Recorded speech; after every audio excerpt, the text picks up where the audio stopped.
जी last two questions ये एक मेरे सामने ये साहब खड़े हुए हैं, अगर ये माइक इनका ओपन कर दिए प्लीज। ये एक सवाल मैं यहाँ से लूंगा एंड देन फिर मैं पीछे से लूंगा एक सवाल।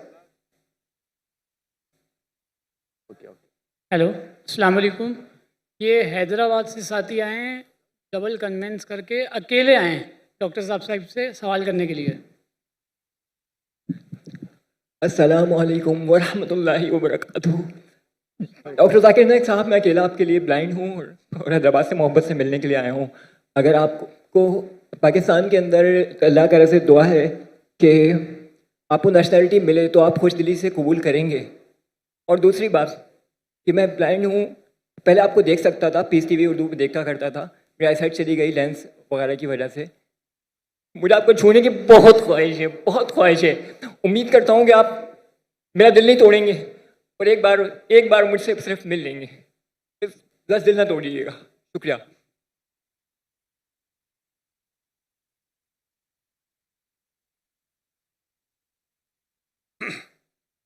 भाई साहब ने कहा कि वो पीस टीवी देखते थे कि जब उनकी रोशनी थी, अभी रोशनी उनकी चली गई और वो मुझसे मोहब्बत करते, मैं भी आपसे मोहब्बत करता हूँ। उसका सवाल था भाई साहब का कि अगर आपको पाकिस्तान की नेशनलिटी मिलेंगी तो क्या मैं लूँगा। अल्हम्दुलिल्लाह मुझे 15 मुल्कों की नेशनलिटी का ऑफर आया। नाम नहीं लूँगा, बट जहाँ तक ये पाकिस्तान का सवाल है, इंशाअल्लाह जिस दिन यहाँ शरीयत नाफिज होंगी और कुरान और हदीस के ऊपर 100% अमल होगा, इंशाअल्लाह मैं खुद आके मांगूंगा, इंशाअल्लाह। भाई साहब आप स्टेज पे आ सकते हैं। जी ये इनको स्टेज की तरफ लेकर आइए प्लीज।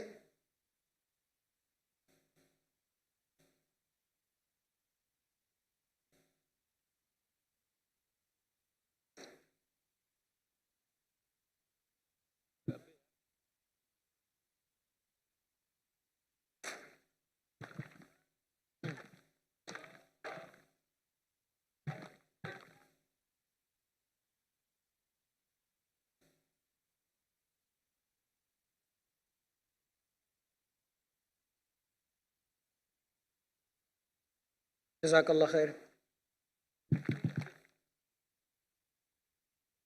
यस ये सीधे हाथ की तरफ मेरे, अगर कोई गैर मुस्लिम भाई हैं तो वो, अगर नहीं है तो जो भी हैं यहाँ मौजूद ये सवाल पूछ सकते हैं। Bismillahirrahmanirrahim. Sir, my name is Mohammedur Rashid bin Mufti Tayyib Muawiya. I belong to Shurabad, Multan. So, sir, I am currently a student of Islamic Studies and currently I joined your Dawah training program. So, sir, we are currently working against the atheism. तो एक atheist ने मेरे से सवाल पूछा जिसका मैंने जवाब दिया, but I am not satisfied कि रसूलुल्लाह सल्लल्लाहु अलैहि वसल्लम जब मदीना में आए तो वहाँ पर ज्यूइश कम्युनिटी कई सौ सालों से रह रही थी। तो आप सल्लल्लाहु अलैहि वसल्लम जब आए तो उन्होंने कुछ खिलाफ वर्जियाँ की, तो आप सल्लल्लाहु अलैहि वसल्लम ने उन्हें मदीना से निकाल दिया। और नऊज़ु बिल्लाह, मतलब कि आज तक हम मुसलमान वहाँ पर कायम हैं, उन्हें मदीना से मुल्क बदर, शहर बदर कर दिया गया।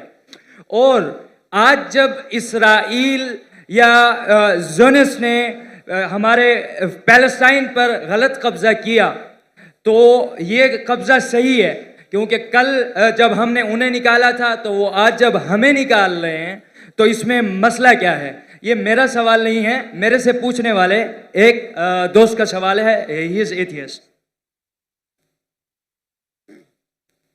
भाई साहब को एक ऐसे से सवाल पूछा कि मोहम्मद सल्लल्लाहु अलैहि वसल्लम मदीना में आए और यहूद को निकाल दिए और उनका कब्जा कर लिए, तो फ़लस्तीन लोग जिस तरीके से अभी गाज़ा में घुस गए, सॉरी यहूदी लोग घुस गए और फ़लस्तीन में और गाज़ा में और कब्जा कर रहे, तो ये तो यकसा है। फ़र्क क्या है इसमें? मोहम्मद सल्लल्लाहु अलैहि वसल्लम किए क्या नहीं किए उसके डिटेल में जाता नहीं हूँ, लेकिन मैं ये मानता हूँ कि पहले ज़माने में जब जंग होती थी, जो भी जीत जाता था वो उसकी लैंड हो जाती थी। सर करंटली अक़वाम मैं- मुत्तहिदा भी तो यही कहता जी है। सब आप ना- जवाब सुन लीजिए प्लीज। मेरा जवाब तो सुनेंगे आप। सॉरी मैं क्या बोलने वाला जानते हैं आप? सुने मेरा जवाब कभी? नहीं सुने ना? तो सॉरी जवाब तो कंप्लीट करने दो ना। आप मुझसे बहस कर रहे। सॉरी यही प्रॉब्लम है। इन्नल्लाह मा साबरीन, अल्लाह उनके साथ है जो सब्र करते हैं।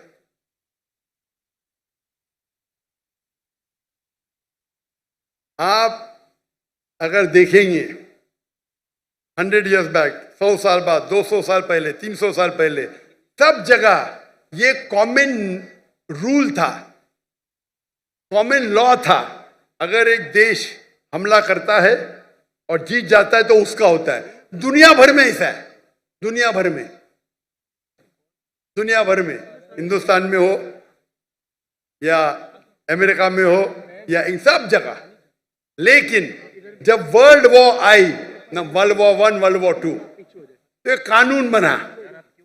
इसके बाद बाउंड्रीज बन गई। प्रॉब्लम है हम जानते ही नहीं, हम कानून जानते ही नहीं, हम मुसलमान पढ़ते ही नहीं। अल्लाह ताला बोलते इकरा, हम बोलते ला इकरा। जब कानून बन गया वर्ल्ड वॉर 1 और वर्ल्ड वॉर 2 के बाद, उसके बाद आप ये पुराना कानून यहां नहीं ला सकते। और जो इजराइल जो कर रही है वो वर्ल्ड वॉर 1 और 2 के बाद कर रही है, समझे आप? और जो बेलफोर्ड जो ब्रिटिशर्स है, ब्रिटिशर्स ने दुनिया का 1/3 हिस्सा, 1/3 वर्ल्ड को रूल किया इलीगली। उस टाइम कानून बन चुका था। वर्ल्ड वॉर 1 खत्म हुई थी, 2 चल रही थी कानून में, लेकिन फिर भी वो कर रहे थे, बोल रहे थे हम दुनिया को अच्छा करने जा रहे। इंडिया में, हमारे इंडिया जब एक थी United India, east India company कायम की तिजारत करने के लिए। हमको लूटा, हिंदुस्तान को लूटा, हमारे लोग को हमारे खिलाफ। बाद में जब जाते जाते देश का बंटवारा किया। उस टाइम, उसी टाइम आप देखेंगे पैलेस्टाइन, जो यहूद तो बहुत कम थे, बहुत कम, बहुत कम थे, और उनकी लैंड भी कुछ नहीं, few % की थी। देखेंगे तो मैम, वो जाते जाते उन्हें यहूद को दे दिए। अरे उनके था ही नहीं तो कैसा दे सकते? चोरी किए फिर दे रहे, कैसा? उस टाइम भी बहुत कम था, लगता है 11% थे। वो बढ़ते बढ़ते बढ़ते अभी तो 90% हो गए। तो तुम्हारे फ्रेंड को बोलो, तुम जानते ही नहीं इंटरनेशनल रूल भाई। पहले पासपोर्ट भी नहीं था, अभी पासपोर्ट है। पहले वीजा नहीं था, अभी वीजा है। चेंज हो गई दुनिया। वो दुनिया के कानून को जानते नहीं। अभी जो इजराइल कर रही है, अभी कानून है। अब जब जंग भी करेंगे तो सिविलियन को नहीं मार सकते, औरत को नहीं मार सकते, मारते इन लोग। तुम्हारे एथियस्ट फ्रेंड को पता ही नहीं, ना खुदा का पता ना कानून का पता है। अफसोस की बात है, आपको भी नहीं पता है। सर जब अब ये साबित भाई हो साहब, गया। सुनो, आपने सवाल पूछा, मेरा जवाब भी नहीं कंप्लीट हो, आप बीच में बोल रहे। आपका सवाल खत्म, बाकी लोग को पूछने दो ना। रूल क्या है? एक सवाल। Sir very sorry. अल्लाह का शुक्र अदा करो, आपने जवाब दे दिया। बाकी लोग का जवाब नहीं दूं मैं? Sorry sir. नहीं ना, आप बोलते तो बाकी लोग नो सॉरी सर, जज़ाकुमुल्लाह। माशाअल्लाह, अल्हम्दुलिल्लाह। जी हम अच्छा, लास्ट 2 राउंड्स हम करने लगे हैं। तो हमारी ख्वाहिश है कि तीनों जो माइक्स लगे हुए हैं, हर माइक से 2-2 सवाल पूछे जाएं। सो एक फर्स्ट राउंड हम शुरू कर रहे हैं। जी जी, सेंटर के अंदर, सेंटर में कोई मौजूद है?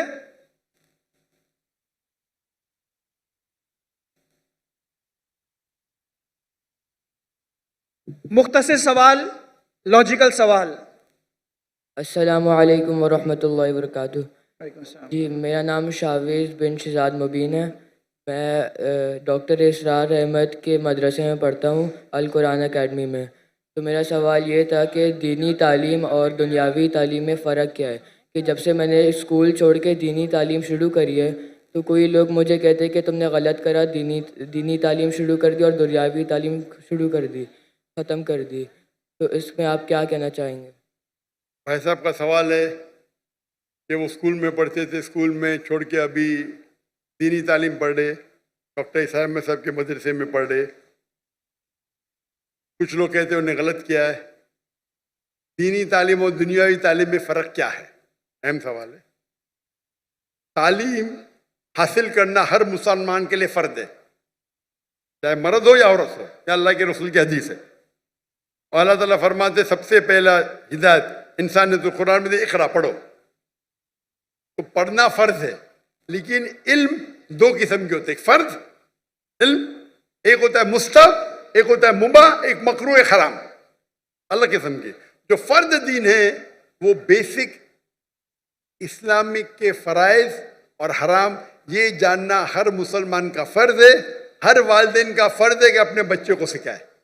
ये फ़र्ज नॉलेज है। फ़र्ज इल्म क्या है? जो बेसिक इस्लाम के तालीमात है, 5 पिलर्स है, किस तरीके से नमाज पढ़ना, रोज़े के बारे में, ज़कात के बारे में, हज के बारे में, ये basic of Deen, not high level, basic. ये हर मुसलमान के लिए फ़र्ज है। हर वालिदैन का फ़र्ज है कि बच्चे को सिखाए। ये मुसलमान वालिदैन भी नहीं जानते। अमेरिका भेजेंगे, दीन की बेसिक नॉलेज नहीं देंगे। बाकी इल्म आता है मुस्तहब। मुस्तहब इल्म वो है जो बेहतर है। करें तो अच्छी बात है, फ़र्ज नहीं है। मिसाल के तौर पे कंपैरेटिव रिलीजन फ़र्ज नहीं है, लेकिन बेहतर है। मैं मेरे बेटों को शरिया में भेजा, जामुअल इमाम में, फ़र्ज नहीं है लेकिन मुस्तहब है। आलिम बनाना अच्छी बात है, सबसे अच्छी बात है, फ़र्ज नहीं है। दाई बनना फ़र्ज, फुल टाइम दाई बनना फ़र्ज नहीं है, पार्ट टाइम फ़र्ज है। फिर वो दुनियावी इल्म मतलब वो इल्म जिससे आप दुनिया के बारे में जाने या दुनियादारी कर सके या पैसा कमा सके। समझे? ये आप बोलेंगे हो सकता है mathematics, geography, science, history, biology, जो भी हो सकता है। ये इल्म फ़र्ज नहीं है, लेकिन किस तरीके से आप इस्तेमाल करते हैं, मुस्तहब भी हो सकता है, मुबाह भी हो सकता है, ऑप्शनल, मकरूह भी हो सकता है, हराम भी हो सकता है। ये इल्म आप केमिस्ट्री सीखते हैं और सीख जाते किस तरीके से शराब बनाना, तो ये इल्म हो गया हराम। आप केमिस्ट्री सीख गए किस तरीके से मेडिसिन बनाना, अच्छी बात है, ये मुस्तहब हो गया, यानी अच्छी चीज है, एनकरेज। आप केमिस्ट्री सीख के हलाल कमाई कमाते, अच्छी बात है। तो किस तरीके से आप इस्तेमाल करते ये दुनियावी तालीम का, इधर मुस्तहब होगा या मुबाह, ऑप्शनल, मकरूह, डिस्करेज या हराम। लेकिन अगर आप अच्छे दाई बनना चाहते हैं आज की तारीख में, तो दुनियावी इल्म भी इंपॉर्टेंट है, दीनी इल्म से नहीं। तो मेरे बेटे ने, हमने स्कूल कायम की, इस्लामिक इंटरनेशनल स्कूल। बचपन से मेरे तीनों बच्चे, 2 बेटियां 1 बेटा, फारिग। हमारी स्कूल की 2 ज़बान है, इंग्लिश, अरबी। तो किंडरगार्टन से हमारे बच्चे अरबी भी सीखते, अंग्रेजी भी सीखते। और तकरीबन 60% सब जो पीरियड है वो इंग्लिश में, 40% अरबी में, या 55 to 60% इंग्लिश, 40 to 45 अरबी ज़बान में। तो कुरान की तिलावत अरबी ज़बान में, फ़िक़्ह अरबी ज़बान में, तौहीद अरबी ज़बान में, उर्दू में नहीं, इंग्लिश में नहीं। और इंग्लिश में इस्लाम दावती काम के लिए। जब तक उनने ए लेवल किया, हमारे स्कूल में ए लेवल है, यानी 12वीं क्लास, डिग्री आती है फ्रॉम IGCSE कैम्ब्रिज। उस टाइम तक के अरबी भी पढ़ा और तालीम हासिल की अरबी और इंग्लिश में। उर्दू कमज़ोर है मेरी बेटी की, मेरी भी कमज़ोर है। उसके बाद वो रियाद गए, जामुअल इमाम में, इमाम मोहम्मद बिन सऊद इस्लामिक यूनिवर्सिटी, वहाँ सिर्फ अरबी में पढ़े। अरबी का डिप्लोमा किया, उसके बाद बैचलर्स किया, 7 साल थे वहाँ, सिर्फ अरबी में, अंग्रेजी पढ़ी नहीं। उसके बाद मास्टर्स किए मलेशिया में, international Islamic university of Malaysia. वहाँ उनको चॉइस था, अंग्रेजी में भी कर सकते थे, अरबी में भी। बोलते अंग्रेजी तो पता है मुझे, अरबी पे, तो मास्टर्स भी अरबी में किया। अब इंशाल्लाह PhD की तरफ जाएंगे। तो ये इल्म जो हासिल कर रहे वो, और उम्दा इल्म ये मुस्तहब है। रहा सवाल आपके बारे में, आप स्कूल में थे, स्कूल में छोड़ के डॉक्टर इसरार अहमद का मदरसा ज्वाइन किए। मुझे पता नहीं अभी आप किसमें एडमिशन ले, अंजुमन खुदामुल कुरान, अल कुरान अकेडमी। अल कुरान एकेडमी। अभी तक विजिट किया ने में 1991 में किया था। जहाँ तक कि मुझे याद है उस टाइम दोनों तालीम होती थी, दीनी भी और दुनियावी भी। तो आप जो भी स्कूल में पढ़ रहे, वहाँ दीनी दुनिया दोनों तालीम होती है या सिर्फ दीन की होती? अभी वो इस्लामियात भी पढ़ाते हैं आखिर के अंदर। Full time? नहीं, सिर्फ कुरान पढ़ाते हैं, उसके आखिरी घंटे के अंदर इस्लामियात पढ़ाते हैं वो। आप कौन से ग्रेड में? अभी हिफ्स कर रहा हूँ मैं, कौन से ग्रेड? मदरसा नहीं, पढ़ रहा हूँ, मदरसा। नहीं, कौन से ग्रेड में? फर्स्ट ग्रेड, सेकंड ग्रेड, ऐसा कुछ नहीं? अभी 7th। 7th में। तो आप सिर्फ हिफ्स पढ़ते जी। और इस्लामियात? जी। दीन पढ़ने के कई कोर्सेज है। कई बच्चे क्या करते, पढ़ाई छोड़ते, 2 साल में हिफ्स कर लेते। अच्छी बात है, गलत बात नहीं। पढ़ाई करते रहते, छोड़ते, 3 साल में सिर्फ हिफ्स करते और फिर वापस पढ़ाई पे आ जाते। ये गलत नहीं, ये हराम नहीं, अच्छी बात है, आप हिफ्स ही कर रहे। लेकिन अगर मुझसे पूछेंगे तो मैं कहूँगा कि आप अपनी दुनियावी तालीम को मत रोको। हमारे मदरसे में, हमारे स्कूल में, मदरसा नहीं बोलना, जिस स्कूल में बम्बई में जो मैं कायम किए उसे कहते इस्लामिक इंटरनेशनल स्कूल। माशाअल्लाह बहुत डिमांड है, लाइन लगती है। हम कहते तालीम दोनों जहां के लिए, तालीम दोनों जहां के लिए। वहां हम अरबी और अंग्रेजी जबान में पढ़ाते हैं। हमारी जो डिग्री आएंगी, पास होंगी तो यूके से आएंगी, कैम्ब्रिज से। कैम्ब्रिज बोर्ड दुनिया का सबसे बड़ा बोर्ड है। मुख्तलिफ ममालिक में हर साल 10s of thousands पास होते हैं, सबसे फेमस है।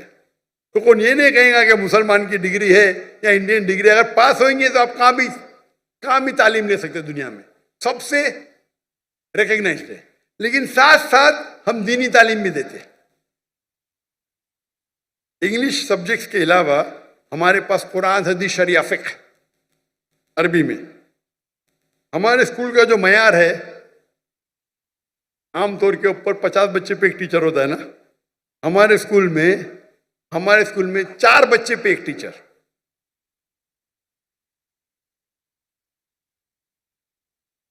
और एडमिनिस्ट्रेटिव स्टाफ मिला के हर 2 बच्चे पे एक स्टाफ। तो अगर हमारे पास 400 बच्चे हमारे स्कूल में तो स्टाफ होती थी 200। ये मयार था। हिफ्ज पढ़ाएंगे, आम मदरसे में एक बच्चे के साथ एक उस्ताद के साथ 10-10 पढ़ते, 20-20, कहीं कहीं तो 30। हमारे वहां एक उस्ताद 2 बच्चे। मैं दुनिया भर घुमा, लोग जब म्यूजिक सुनने के लिए म्यूजिक सुनते ना, म्यूजिक क्लासेस हराम है, तो उनके लिए क्यूबिकल बना। मैं देखा, मैं जब गया अमेरिका में, वो म्यूजिक सीखने के लिए हराम से क्यूबिकल, मतलब कांच के खाने, कमरे, साउंड प्रूफ। पहली बार देखा मैं, म्यूजिक सीख रहे, कोई डिस्टर्बेंस नहीं। हमारे बच्चे चीखते, एक उस्ताद 40 बच्चे चीख रहे। तो मैंने क्या किया, मेरे स्कूल के अंदर क्यूबिकल बना, 10 क्यूबिकल बना दिया। हमारे एक क्लास में 20 बच्चे, 2-2 बच्चे एक क्यूबिकल में, एक उस्ताद, जाओ चिल्लाओ, नो प्रॉब्लम, साउंड प्रूफ। जब काफिर हराम सीखने के लिए आपको फैसिलिटी देते, हम अल्लाह की किताब सीखने के लिए क्यों नहीं? तो हम क्या कम वक्त में हम हिफ्ज ज्यादा करते। 3 साल में, 4 साल में 1-1 घंटा सुबह हाफिज बन जाता है। साथ में हम सेकेंड ईयर में शुरू करते, 5th में पास हो, 4 साल। वो बच्चा जो हिफ्ज करता है वो सुबह में 1.25 घंटा पहले आता है। 2 दिन छुट्टी होते, छुट्टी के टाइम पे 2 दिन में से आधा दिन आता है। लेकिन एक उस्ताद और 2 बच्चे। क्यों? मैं चाहता हूं मेरे बच्चों को क्वालिटी मिले। और उस्ताद की भी जो हमारी ट्रेनिंग होती है, 1000 उस्ताद चुनेंगे तो शायद 30 बाहर निकलेंगे। एकदम बराबर से मखारज सही होना चाहिए। तो हमारे स्कूल में तालीम दोनों जहां के लिए। हमारे स्कूल में हम सिखाते पब्लिक स्पीकिंग, किस तरीके से पब्लिक में बात करना 4 साल की उम्र से। हमारे स्कूल के 4-4, 5-5 साल के बच्चे मजमा है ना, इससे बड़े मजमे में बात करते हैं माशाल्लाह। छोटे छोटे बच्चे 4 साल के, 5 साल के। इंग्लिश शुरू होता है 4 साल से, अरबी पब्लिक स्पीकिंग 6 साल से। हमारे बच्चे जब मैं इंडिया में शुरू करने गया, हमारे बोलते अरे ये तो मुमकिन ही नहीं। क्यों नहीं मुमकिन? हो ही नहीं सकता। अरे दुआ तो करो, दुआ करने के लिए तैयार नहीं। हमारे बच्चे जब फारिग हुए तो बाहर के जब आते थे ना उस्ताद, अरबी में बात भी नहीं करते थे उनके साथ। हमारे तो एकदम फंसी अरबी एकदम फंसी। जब उमरा पे लेके गए तो लोग बोलते रहे ये हिंदी इतनी अच्छी बात कर रहा है, सऊदी में पढ़े क्या? नहीं भाई, बम्बई में पढ़े। हमारे अक्सर उस्ताद फारिग थे मदीना यूनिवर्सिटी से, जामिअतुल इमाम से, कुछ थे अल अज़हर से, उम्दा उस्ताद। तो तालीम दोनों जहाँ के लिए साथ साथ। तो मेरा कहना ये है, अगर कोई अपने, और हमारे स्कूल के अंदर swimming compulsory, martial arts compulsory, 5वीं तक के हर बच्चा हमारा ब्लैक बेल्ट, लड़का भी ब्लैक बेल्ट, लड़की भी ब्लैक बेल्ट, लेकिन एलाइदा। लड़की को मार्शल आर्ट्स ट्रेनिंग देती लड़की टीचर, लड़का ने। यहाँ तो लड़की लड़का मालूम ही नहीं पड़ता है। वो मुझे बुलाए थे इन लोगों ने इस्लामाबाद में, किसने मुझे दावत दी, बोलते यतीम बच्चों को मिलो। मैं बोला ठीक है। मैं बहुत बिजी था, 10 मिनट दूंगा यतीम बच्चे से मिलने के लिए। वो यतीम बच्चे तो पीछे थे, सब फोटो सेशन आ गए। मैं बोला क्या हो रहा है? मैं बोला तकरीर नहीं करूंगा, तकरीर करने लगा है। मैं बोला चलो बच्चों की खुशी के लिए करूंगा। तकरीर खत्म हो गई तो खवातीन, मैं खवातीन ही बोलूंगा भाई, बालिग थे सब, स्टेज के ऊपर आ गए। मैं बोला क्या हो रहा है? नहीं बच्ची है, मेरे बच्ची है, मेरी बेटी है। ये किधर का तस्वुर है? लड़की जब बालिग हो जाती है 13 साल, 14 साल, 15 साल, आप उसको छू भी नहीं सकते।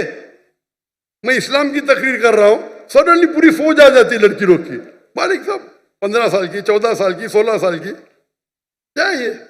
मैं स्टेज से नीचे उतर गया। स्टेज से उतरा तो सोशल मीडिया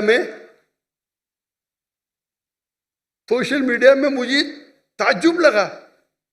सोशल मीडिया में लोग कह रहे अरे डॉक्टर जाकिर ने गलत किया, वो बच्चियों से नहीं मिला।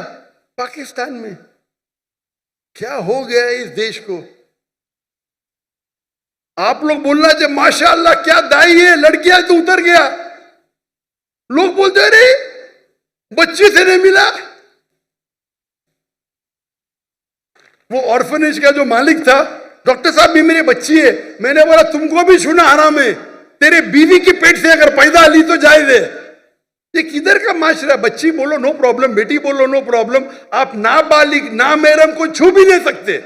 और ये पाकिस्तान में हो रहा है। इंडिया में जब मुझे हिंदू बुलाते ना, वो एहतराम करते। हिंदू जब मुझे बुलाते तकरीर करने के लिए, एहतराम करते कि जाकिर भाई लड़की को नहीं छूते, दूर रखेंगे।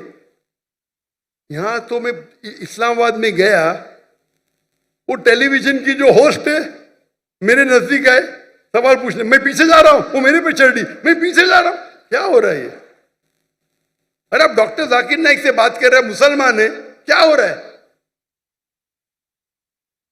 बेटी बोलने से बेटी थोड़ी बन जाती, शरीयतन हराम है।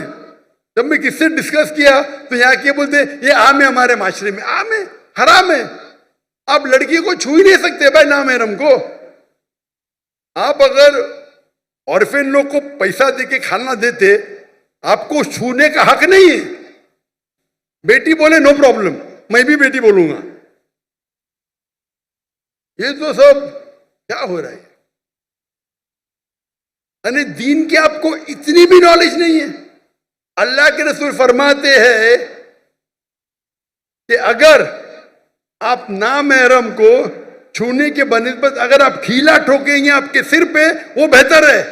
सही हदीस है, आप खीला ठोकेंगे सिर पे, वो बेहतर है बनिस्बत नामहरम को छूने के। और यहां की पाकिस्तान की सोशल मीडिया, डॉक्टर जाकिर ने सही क्या क्या गलत किया? ये हिंदुस्तान में हो तो चलेगा, और पाकिस्तान की न्यूज हिंदुस्तान पिकअप कर रही है, मोदी मीडिया। क्या हो गया है? मैं सोचा भी नहीं था मेरे ख्वाब में क्या पाकिस्तान में माशरे में ऐसा होगा। मैं हमेशा समझता था कि हिंदुस्तान के हिंदू इस्लाम को और बेहतर जानने लगे। वो मुझसे मोहब्बत करते, मुझे तकरीर के लिए बुलाते, एहतराम करते।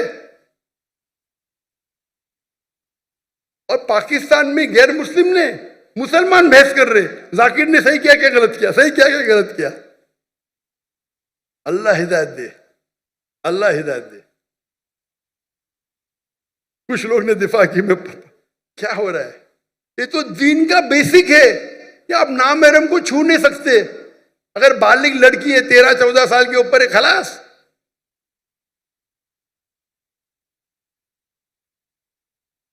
तो ये बेसिक तालीम है, ये तालीम फर्ज है। अमेरिका भेजना चाहते, अरे बेसिक तालीम है दीन में, क्या नामहरम को छुओ मत। पैसे वाले हैं, पैसा फेंक के गरीबों में बांटते, और छू सकते क्या आप उनको? लाहौर वाला खुद बेसिक चीज पता नहीं। मैं एक मिसाल दूंगा जामे की।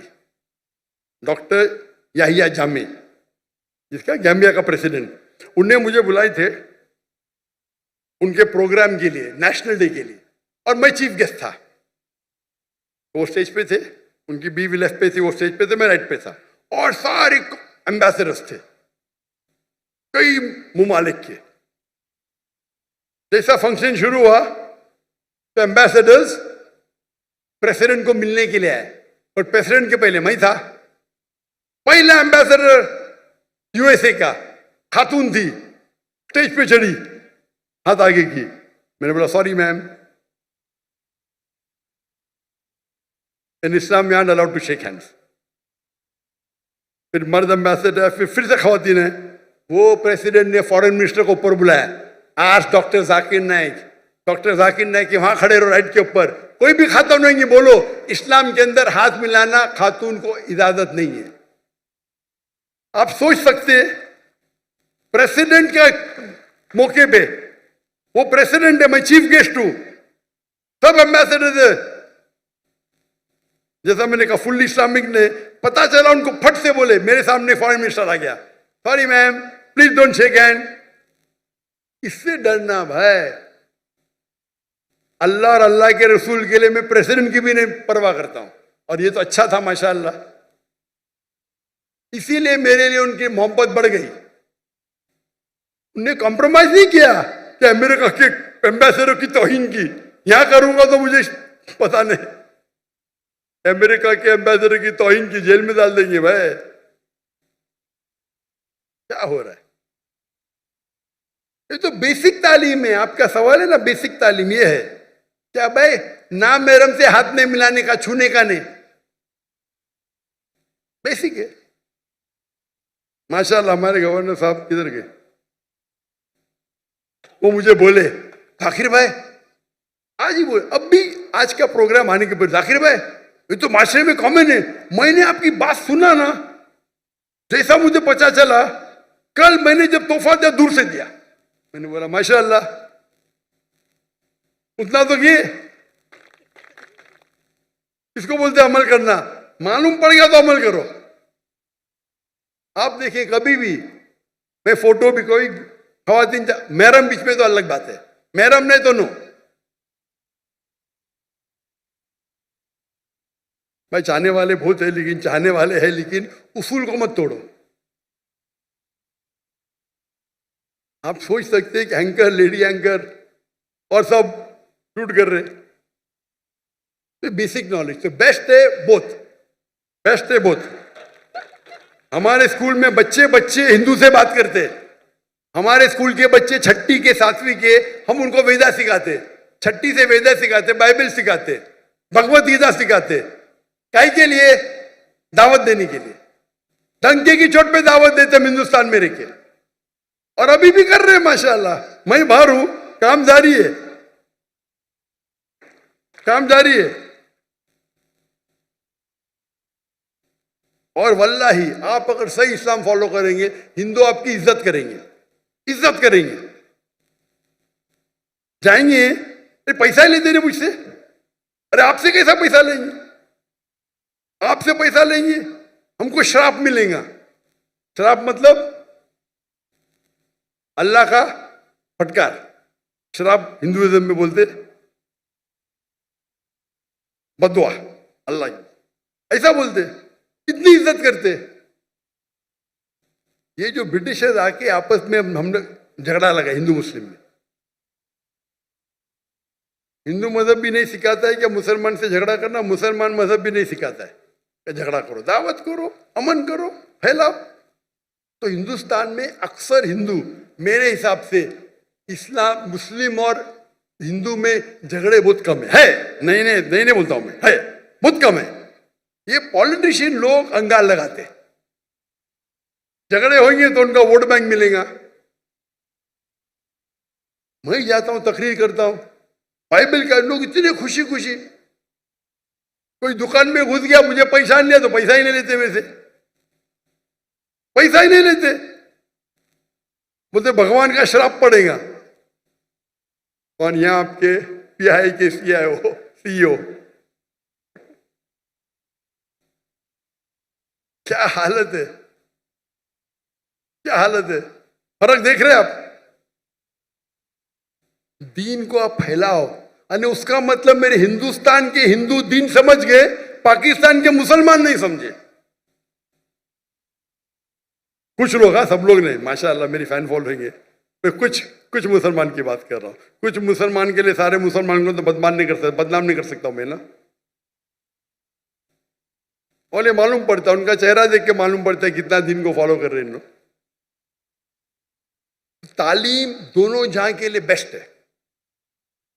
तो मेरे नजदीक अगर कोई बच्चा निकल के 2 साल हिफ्ज करता है तो गलत नहीं, हराम नहीं है, लेकिन बेहतर यह है कि साथ साथ करे, तो देयर नो डिस्कनेक्शन।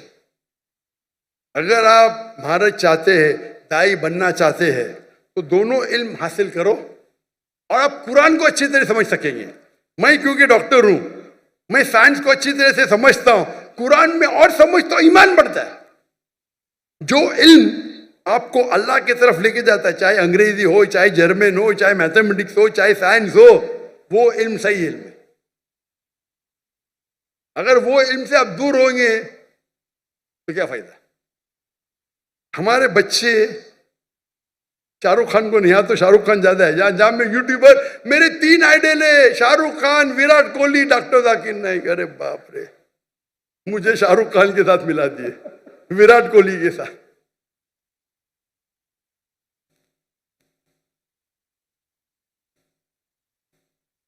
हम अगर इल्म हासिल करें, इल्म is power, knowledge is power, सही इल्म हासिल करें, पता चला दीन कितना अच्छा है, बेहतरीन है, तो हम इस्लाम को और अच्छे तरीके से लोगों को पेश कर सकें। तो मेरे नजदीक 2 साल करके हिफ्ज करना हराम नहीं है, जायज है, लेकिन अफजल ये है कि दोनों साथ साथ करो। लेकिन अगर ऐसे मदरसे आपके पास नहीं है, कई इल्तिजा मुझे आए, भाई स्कूल कायम करो, स्कूल कायम करो, लेकिन स्कूल कायम करना, आम स्कूल कायम करना बहुत आसान है, इस्लामिक स्कूल कायम करने में बहुत वक्त जाता है। मैंने फर्ज किफाया किया था, मेरे बेटे पढ़ रहे थे तो कर दिए, लेकिन ऐसे स्कूल में जो इंशाअल्लाह मैं अंजुमन खुदाम से मिलने वाला हूँ, तो आपके बारे में जिक्र करूँगा इंशाअल्लाह। मैं जब जाऊँगा लाहौर, यहाँ के उनके मुझसे मिला, लेकिन ये जो कर रहे गलत नहीं कर रहे लोग, लेकिन अफजल जो है यहाँ के साथ साथ लो। और बहुत से टेक्निक, आज टेक्निक हिफ्ज के कितने बदल गए, राइट टेक्नोलॉजी, आप हिफ्ज 2 महीने में कुरान पूरा कर सकते हैं।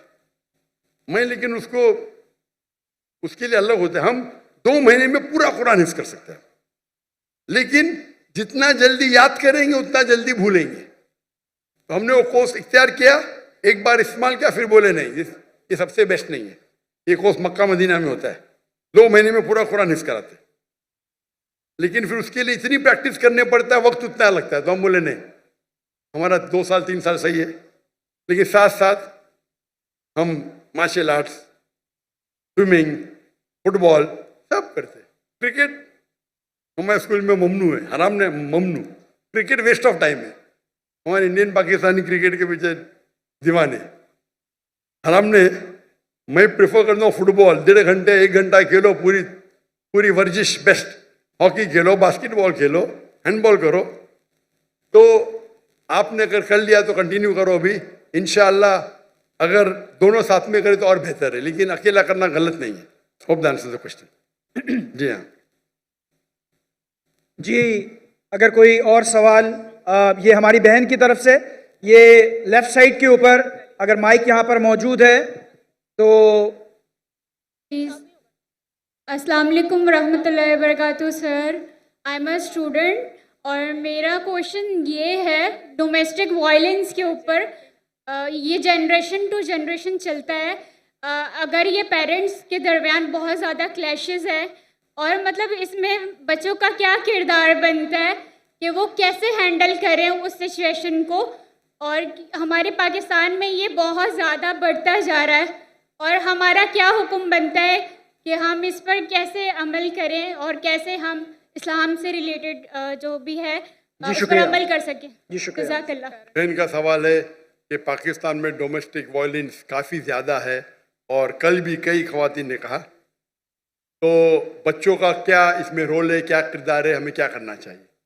डोमेस्टिक वायलेंस का मानी है कि आप चाहे अपने फैमिली में आप वायलेंस कर रहे, मतलब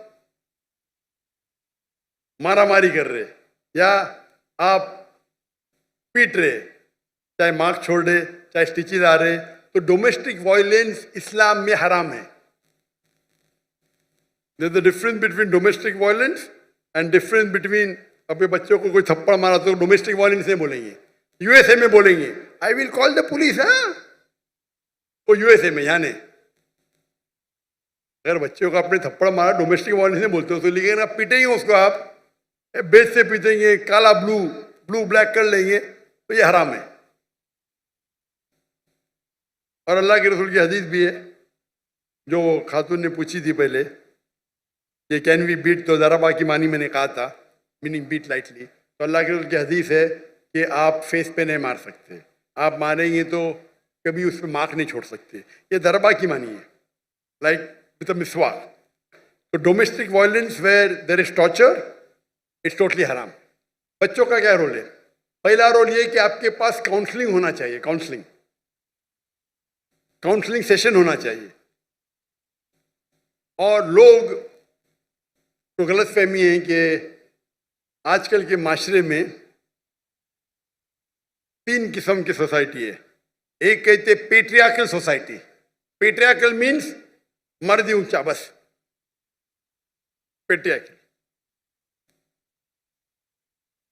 एक होती है मेट्रियार्कल सोसाइटी, मतलब औरत ही ऊंची।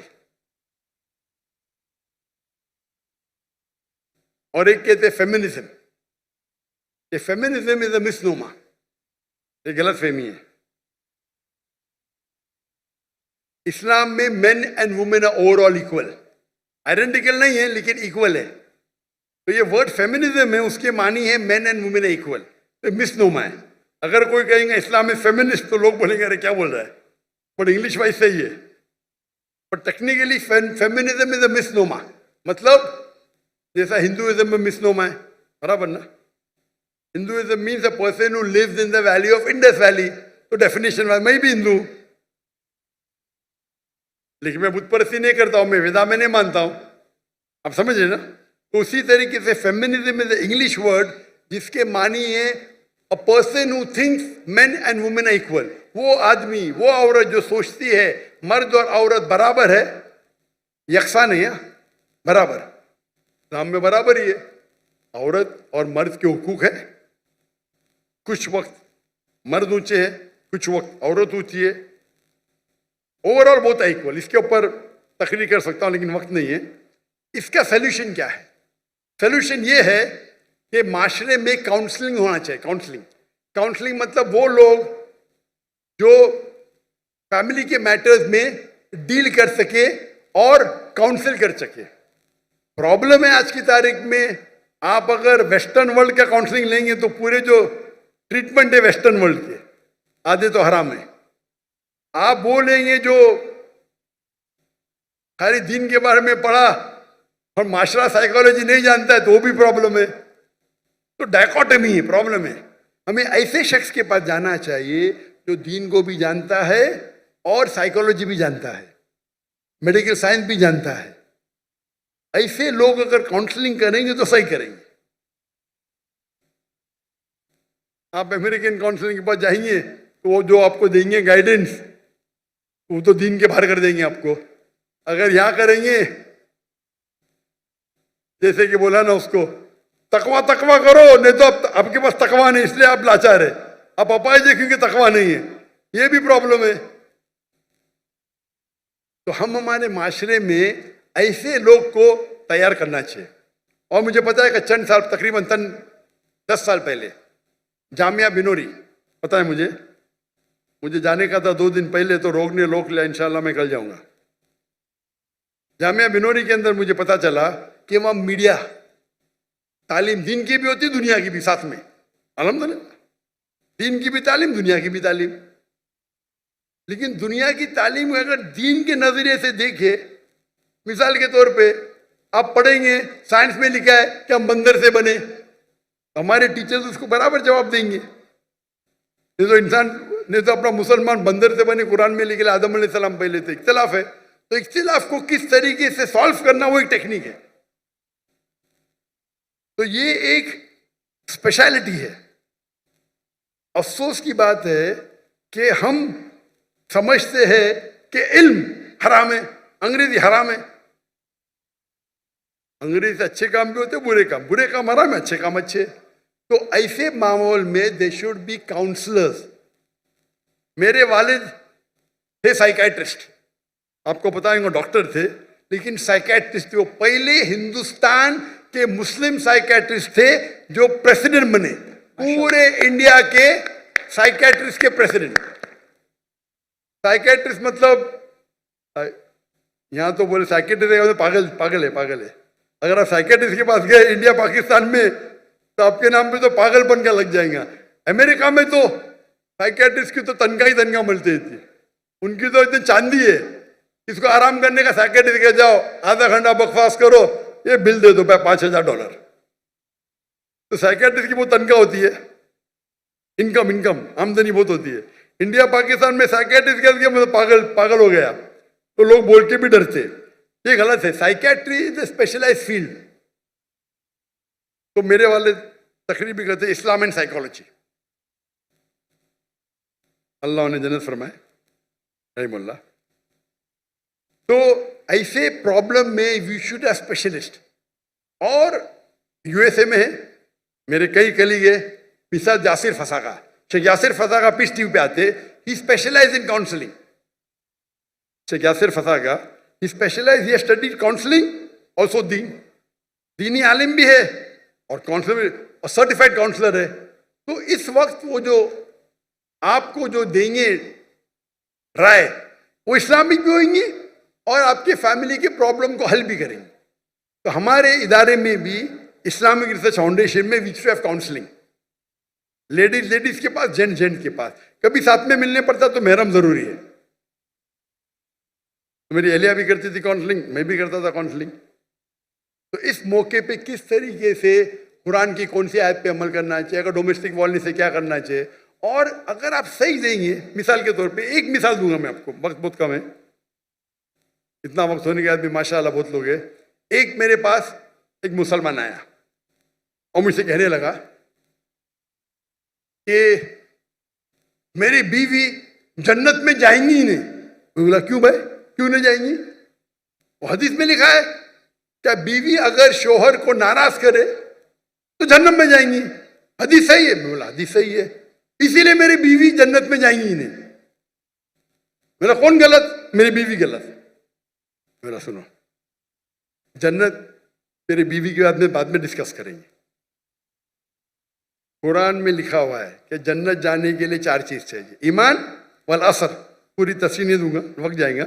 ईमान चाहिए, अमल सालिहात चाहिए, वतवासौ बिल हक वतवासौ बिस सब्र, बराबर। अगर तेरी बीवी जन्नत में नहीं जाएंगी तू भी नहीं जाएगा। बोला क्यों? तेरे पास सब्र ही नहीं है। अगर तेरी बीवी कुछ करती है, तू नाराज होएगा तो फरिश्ते उसको नाराज होंगे ना। तू नाराज क्यों होता है? तू नाराज मत हो तो फरिश्ते उससे नाराज होंगे, वो भी जन्नत में, तू भी जन्नत में। समझे? वो तो पूरा दोष बीवी को, बीवी मुझे परेशान करती, जहन्नम में जाएंगी। क्योंकि अगर फरिश्ते उसको कोसेंगे, अगर वो शोहर को नाराज करे, बराबर। तू नाराज क्यों होता है? तू अगर नाराज नहीं होगा, तेरी बीवी भी जन्नत में, तू भी जन्नत में। उसके बाद पूरा चेंज हो गया, झगड़े बंद हो गए।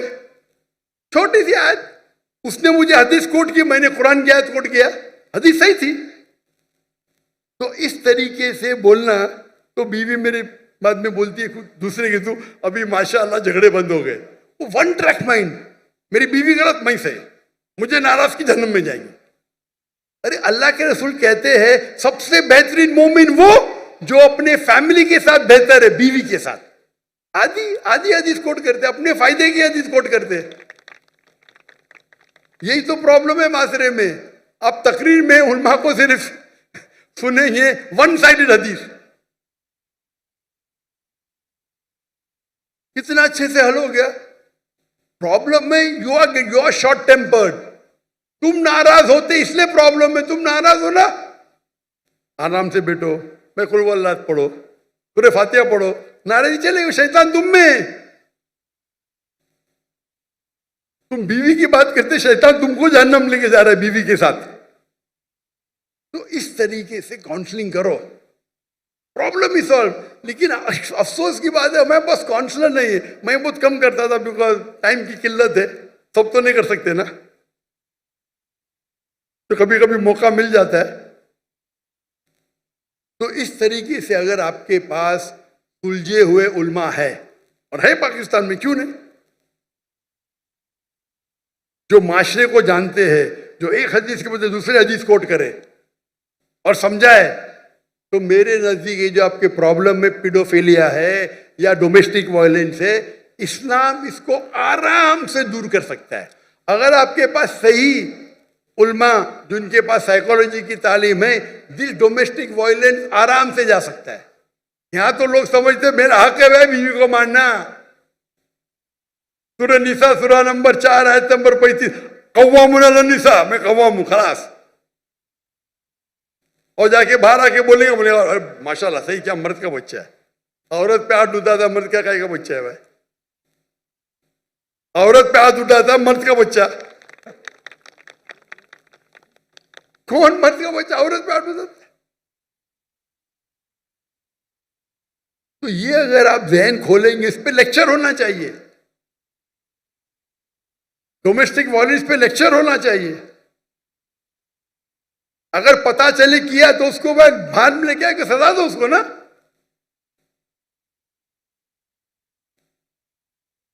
यहां लॉ कुछ है क्या नहीं पाकिस्तान में? अगर इतनी तादाद में डोमेस्टिक वायलेंस हो रहा है जी, है लॉ ना, माशाअल्लाह लॉ तो है, लेकिन इंप्लीमेंट कम हो रहा है ना भाई। बेन जी इनको कांटेक्ट करो, ये सब प्रॉब्लम सॉल्व करेंगे इंशाअल्लाह। लगता है पुलिस डिपार्टमेंट के। या नेक्स्ट क्वेश्चन, नेक्स्ट सर। इंशाअल्लाह आखिरी राउंड, मैंने 2 राउंड कहा था, आखिरी राउंड इंशाअल्लाह। आखिरी 3 सवाल इंशाअल्लाह। ये वाला माइक। अस्सलाम वालेकुम वरहमतुल्लाहि वबरकातुहू।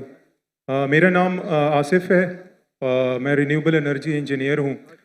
बाय बॉर्न मैं मुसलमान हूँ और अल्हम्दुलिल्लाह बाय रिसर्च भी मैं मुसलमान हूँ।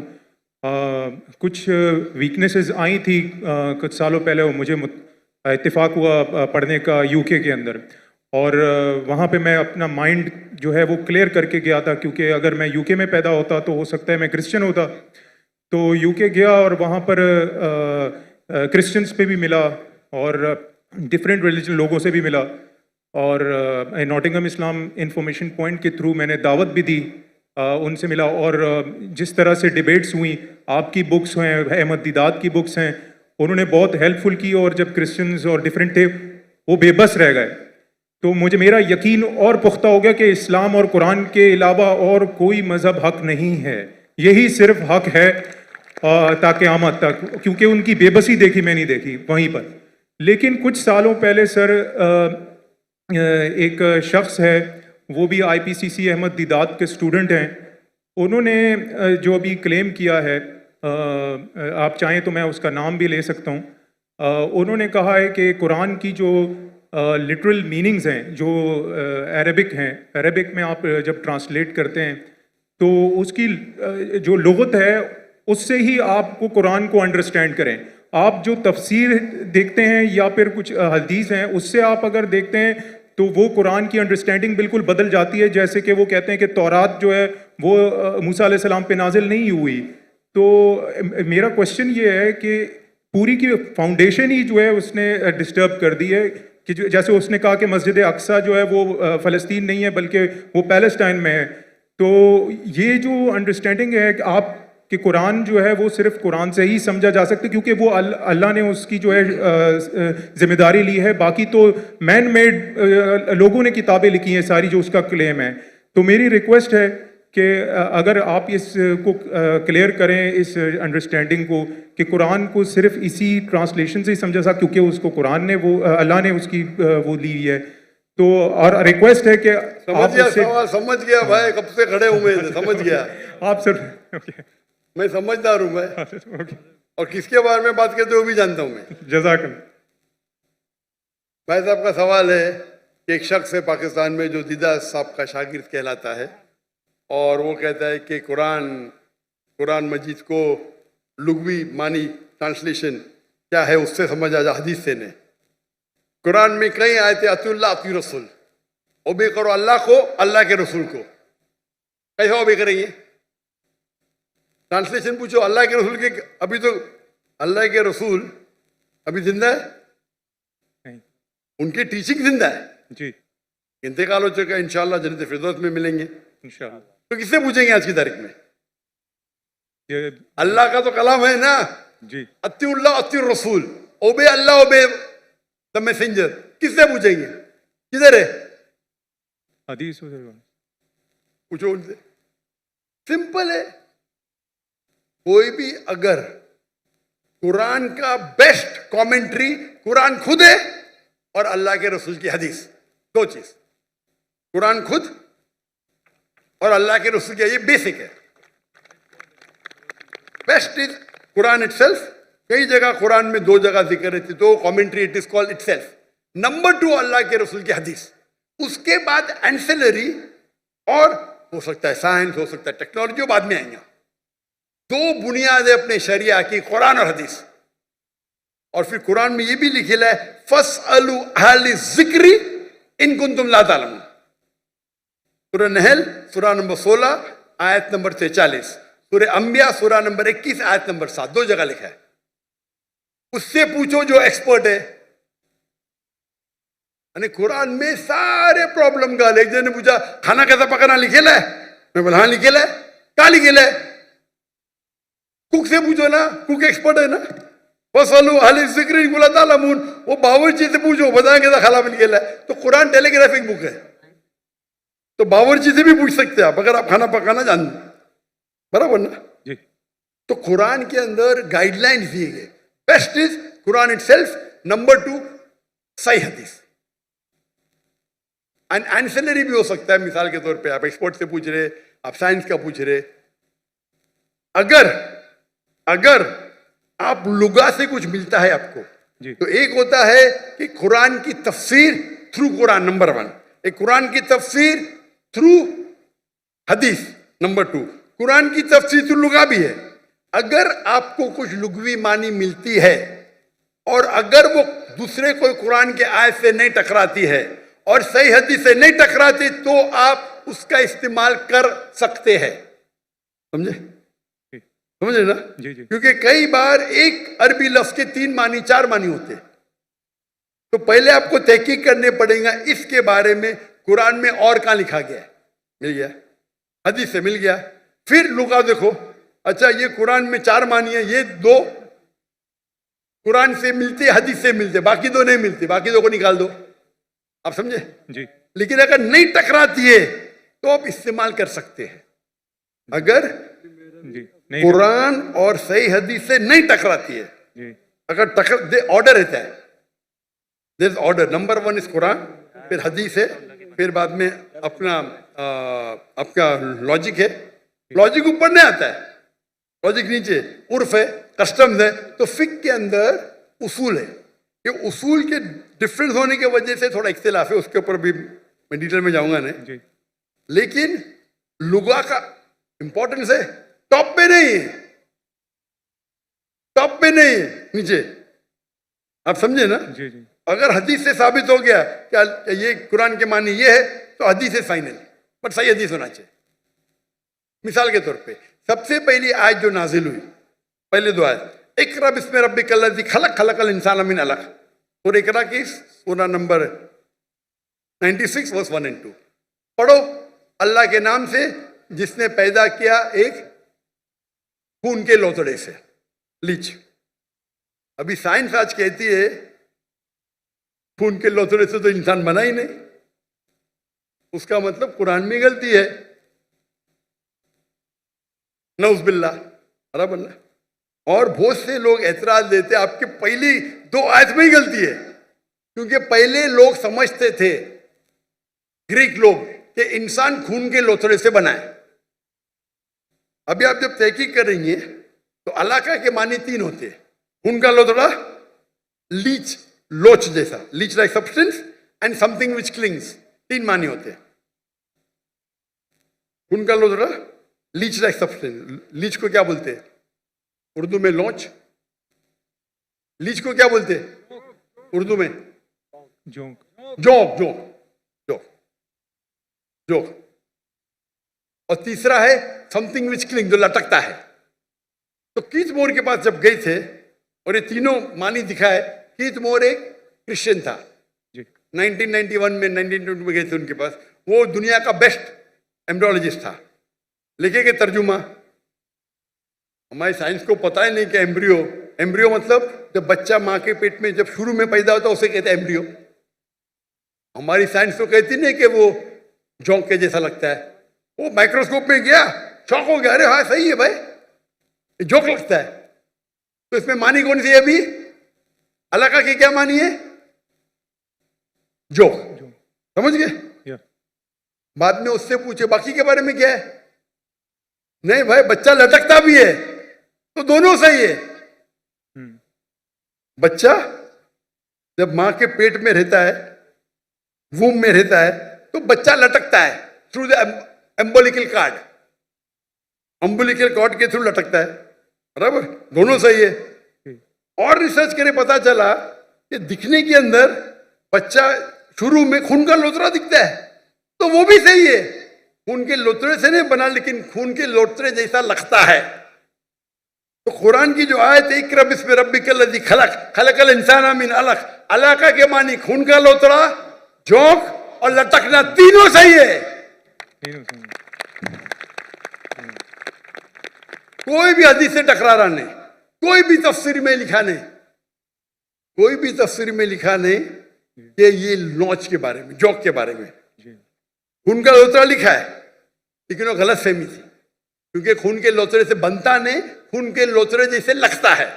आप समझ रहे ना? तो इस वक्त आप लुगा का इस्तेमाल करें, अच्छी बात है, लेकिन वो लुगा अगर कुरान की दूसरी आयत से टकराता है या हदीस से टकराता है तो उसको छोड़ देने का।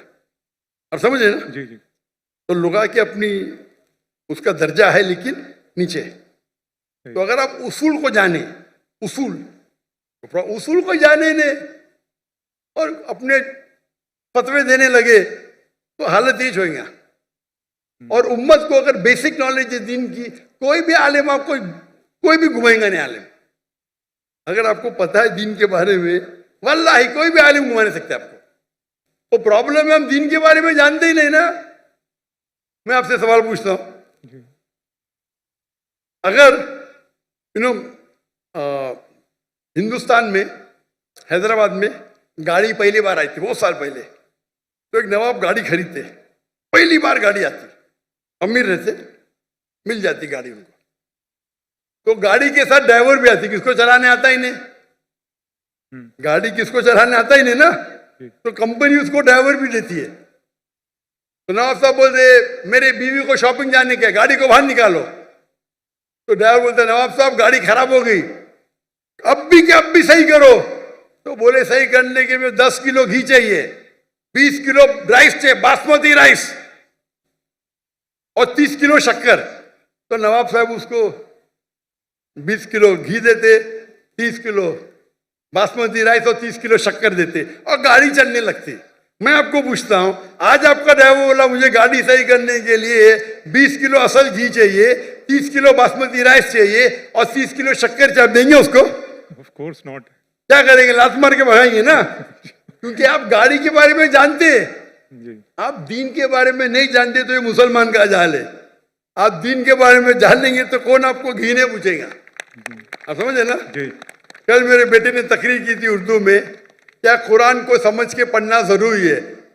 हो सकता है कि ये एग्जाम्पल उन्हें दिया होगा कल की तकरीर में, दिए ना, माशाल्लाह आप थे जी। तो वो प्रॉब्लम है। हम अगर दिन के बाद अगर कोई एकदम पेचीदा सवाल है फिक का, तो जाके पूछो, ये बेसिक क्या पूछने का, हमारा फर्ज है। अगर कोई फिक के बारे में तो जाओ मौलाना के पास, अच्छी बात है, ये बेसिक चीज के बारे में क्या, आप समझ रहे ना। तो if you know the basic knowledge को ना मैं घुमाएगा नहीं, तो कुरान को समझ के पढ़ो। अल्हम्दुलिल्लाह जहाँ तकलीफ आती है नुज़ुल कुरान, तो क्या आलिम से बात ज़रूरी है, लेकिन ये बेसिक किस तरीके से कुरान और हदीस पे अमल करना चाहिए, तो हर मुसलमान अगर सीखे, ये हमारे राह निजात की किताब है, तो इंशाअल्लाह हम इस दुनिया में सफल रहेंगे, आखिरत में भी। अब जज़ाकल्लाह।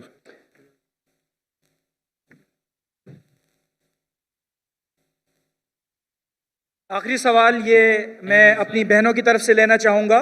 ये मुख्तसर और जामे सवाल, लॉजिकल सवाल पूछिएगा।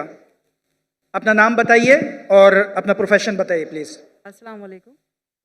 मैं हाउस वाइफ हूँ और मेरा सवाल ये है कि एक औरत तकरीबन 30-32 साल किसी एक आदमी के साथ ज़िंदगी बसर करती है, उसके साथ वो छोटे से छोटी चीज़ को महसूस करती है, घर बनाती है, सब करती है, और उसके बाद अगर वो शौहर छोड़कर किसी और औरत की तरफ इन्वॉल्व होता है, तो क्या ये कानून नहीं बनना चाहिए कि उसको बंद गली में छोड़ने के बजाय, उसके बच्चों को जहनी मरीज़ बनाने के बजाय उसको भी सर की छत दी जाए? क्योंकि ये ज़रूरी नहीं है कि हर औरत दूसरी मर्द की तरफ जाना चाहे, और वो अपने बच्चों के साथ रहना चाहती है, जबकि मर्द उससे बच्चे भी छीनना चाहता है, उसे बदनाम भी करना चाहता है और कोर्ट कचहरी के धक्के भी खिलवाना चाहता है। जबकि मैं खुद देखती हूँ कि कोर्ट कचहरी में ऐसी ख़वातीन का ढेर लगा हुआ है जिन्हें इंसाफ नहीं मिलता, जो अपने माँ बाप के जी शुक्रिया जी, थैंक यू। इनका सवाल थे कि एक औरत अपने शौहर के साथ रहती है 32 साल और बच्चों की देखभाल करती है, फिर कुछ साल बाद वो छोड़ के दूसरे से बीवी से शादी करता है, तो उसका फ़र्ज नहीं होता है कि वो बच्चों को देखे। ये तो इस्लाम में हक है कि अगर तलाक हो जाता है, तलाक क्यों, उसके ऊपर बहस नहीं करता हूँ, किसी गलती, बीवी की गलती थी या शौहर की गलती थी। बीवी बोलेंगे शौहर की गलती है, शौहर बोलेंगे बीवी की गलती। कभी मिला ही नहीं जिसने बोला मेरी गलती है, कुछ लोग मिलते, बहुत कम लोग। तो जब तलाक होता है तो हर कोई दूसरे को कोसता है। लेकिन आपने कहा कि बच्चे छूट जाते, बच्चों को कोई देखभाल करता नहीं। इस्लाम के अंदर तलाक के बाद भी बच्चों को देखभाल करने का फ़र्ज है शौहर का, जब तक वो बच्चे बालिग नहीं बनते। ये बेसिक रूलिंग है, इसमें कोई दो राय नहीं है। अगर माँ बच्चे का देखभाल करती है तो शौहर को अपनी बीवी को, जो पुरानी बीवी थी, उसको महीने का खर्चा देना चाहिए बच्चों की देखभाल करने के लिए। ये कॉमन है, इसमें कोई दो राय नहीं है। तो इसके लिए आपको लीगल सिस्टम इस्लाम में, इसमें इसकी पूरी तफसील है। अगर यहाँ फॉलो नहीं हो रही है, ये आप मलेशिया में जाइए, माशाल्लाह मलेशिया में शरिया कोर्ट है। इसलिए 15 ममालिक से जब मुझे ऑफर आया था, पहले तो मैं घूमने आता था, तकरीर करता, तो पता ही नहीं, तहकीक की पूरी। मलेशिया में भले 63% मुस्लिम थे, लेकिन वहाँ का कानून, इस्लामिक कानून माशाल्लाह, फेडरल कोर्ट भी है, इस्लामिक कोर्ट भी है। तो ऐसे मामला वहाँ का सोल्यूशन एकदम माशाल्लाह एकदम जस्ट है। तो यहाँ भी अगर इस्लाम में सब कानून बने हुए, क्या होना चाहिए, किसको कितना देना चाहिए, खर्चा सब है, ये इस्लाम में है। नहीं इस्लाम में यहाँ नहीं, तो मैं तो अभी जो यहाँ नहीं तो मेरी गलती है, ये मेरी गलती है। मेरा ख्याल है कि एक कानून ऐसा बनना चाहिए कि जिसके अंदर अगर औरत के साथ इस तरह का कोई मामला आता है जो उसमें बहुत लॉन्ग टाइम बाद अगर मर्द उसके साथ इस्लाम कोई में करता है, कानून तो भेद, उसे सर की छत दे, उसको इस्लाम तहफ़्फ़ुज़ दे, में औरत को दे। बहन इस्लाम में कानून है, अभी पाकिस्तान में उसका इम्प्लीमेंट नहीं हो रहा है, तो मेरी गलती क्या? बराबर ना? आपको मलेशिया में आके रहने का तो मैं इंतजाम करता हूँ इंशाल्लाह, इसीलिए मैं मलेशिया चुना। इसीलिए भाई साहब ने जब पूछे तो मैं बोला जिस दिन मुझे पाकिस्तान से मोहब्बत है, जिस दिन पाकिस्तान, मैंने कहता कि मलेशिया में 100% इस्लामिक कानून है। दुनिया में कोई भी मुल्क नहीं जिसमें 100% इस्लामिक कानून है, किसमें कम है, किसमें ज़्यादा है, किसमें इकोनॉमिक्स है, किसमें ये है, मुख्तलिफ है। लेकिन ओवरऑल देखेंगे तो मलेशिया का जो मयार है overall is best in the full world according to me. ये मेरी तहकीक है। इसीलिए इज्जत करने के बाद माशाअल्लाह मैं वहाँ गया। तो आपको क्या करना चाहिए? माशाअल्लाह इतने बड़े बड़े उलमा हैं, आलिम हैं, तो कहना चाहिए, होना चाहिए शरिया कोर्टियाँ। वहाँ तो नॉन मुस्लिम होने के बावजूद 37% नॉन मुस्लिम है, फिर भी माशाअल्लाह इस्लाम की हिफाजत हाई लेवल पे माशाअल्लाह। तो आपको जो यहाँ के उलमा हैं उनसे बात करना चाहिए, आप समझे ना, उनसे बात करना चाहिए। इस्लाम में माशाअल्लाह Islam has the solution for all the problem of humanity. Islam में सारे मुश्किलात की हल है। वो प्रॉब्लम है हम उस पर अमल नहीं करते। सर, मर्दों को इस बात की इजाज़त दी गई है कुरान में कि 4 शादियां कर सकता है। वो इसी खुशफहमी में मुब्तला है कि मुझे इजाज़त मिली हुई है। वो औरत के साथ हर तरह का मजालिम ढालने को तैयार है, उसका हक मारने को तैयार है, और उसके हक के लिए ना यहाँ कानून कुछ करता है ना कोई लॉ बनाता है। बस औरत जूतियाँ रगड़ती है कोर्ट कचहरी में, या फिर वो अपने माँ बाप के घर में जाके उनको जहनी मरीज़ बनाती है, या बस इस तरह का मामला है कि मैं चाहती हूँ कि अगर गवर्नर हाउस में गवर्नर साहब और आप मिलके कोई एक ऐसा कानून बना दे जिसमें मर्द कभी औरत की फिर हक तलफी ना कर सके, क्योंकि कुरान को तो लोगों ने पसे पुश्त रख दिया है। कोई नहीं सुनना चाहता औरत की फरियाद को कि औरत कहाँ जाके खड़ी हो जाती है जब अपने छोटे या जवान बच्चों को लेकर के। तो ये मैं आपसे गुजारिश करती ये हूँ कोई बोलना कानून बनाए। कोई नहीं सुनना चाहता है, मेरे हिसाब से जरा जास्ती है। गवर्नर साहब सुनते, मैं भी सुन रहा हूँ, मैं सुन रहा हूँ ना, कर कुछ नहीं सकता हूँ, अलग बात है। तो ये बोलना कोई भी नहीं सुन सकता हो, ये कोई भी, अक्सर लोग नहीं सुनते, बोलो मैं मानूंगा, कोई भी नहीं बोलना जरा, ठीक है कि नहीं? तो अगर मर्द जास्ती कर रहे आप भी मत कीजिए, आप समझे ना। तो इसके लिए लेकिन आपको उन लोगों को अप्रोच करना चाहिए, माशाल्लाह गवर्नर साहब है और बाकी उलमा हैं, अप्रोच करके आपको इसका हल निकालना चाहिए। इस्लाम में सब कानून है माशाल्लाह, इस्लाम में कानून है जी। और गवर्नर साहब से मिलने की ख्वाहिश भी रखती हूँ, मगर यहाँ आने के बाद थोड़ा सा प्रॉब्लम होती है जी। गवर्नर साहब से मिलना थोड़ा सा आसान काम नहीं है। सच्ची जो बात माशाल्लाह गवर्नर सब लोग के साथ में बैठे इतने घंटे, माशाल्लाह, इससे अच्छा गवर्नर तो देखा ही नहीं मैंने। जज़ाकल्लाह। जितना मैं 4 दिन में देखा उसके बारे में बात कर रहा हूँ माशाल्लाह। देखो वो गेट नहीं खोले तो मैंने उनसे कंप्लेन किया, तो गेट के ऊपर जाके और खुद जाके खोले, खुद खोले। मुझे यहां तकरीर करने की परमिशन नहीं मिली थी, पता आपको?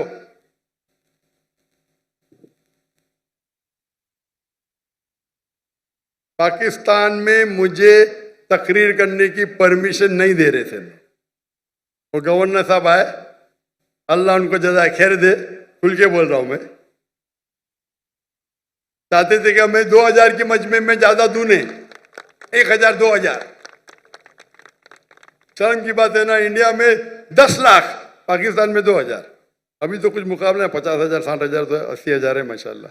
कुछ तो लगता है ना, कुछ तो नाक रह गई। ये सब ना कि मुझे चाहते थे, लेकिन आपस में इंटरनल पॉलिटिक्स है ये। तो आपको सही इंसान के पास जाके इल्तिजा करना चाहिए, और इंशाअल्लाह आपके जो मर्द हजरात भी है जो है, इंशाअल्लाह वो भी आपकी मदद करेंगे। और उम्मीद करते कि इंशाअल्लाह जो भी मुश्किलात इस पाकिस्तान में हैं अल्लाह उसे हल करे। उम्मीद है कि इंशाअल्लाह कि पाकिस्तान के भाइयों और बहनों कुरान पे अमल करे, समझ के पढ़े भी, और इंशाअल्लाह उम्मीद है कि इंशाअल्लाह पाकिस्तान और पूरी दुनिया में शरीयत इंशाअल्लाह हाफिज हो। वाखिर दावाना अल्हम्दुलिल्लाह रब्बिल आलमीन। पाकिस्तान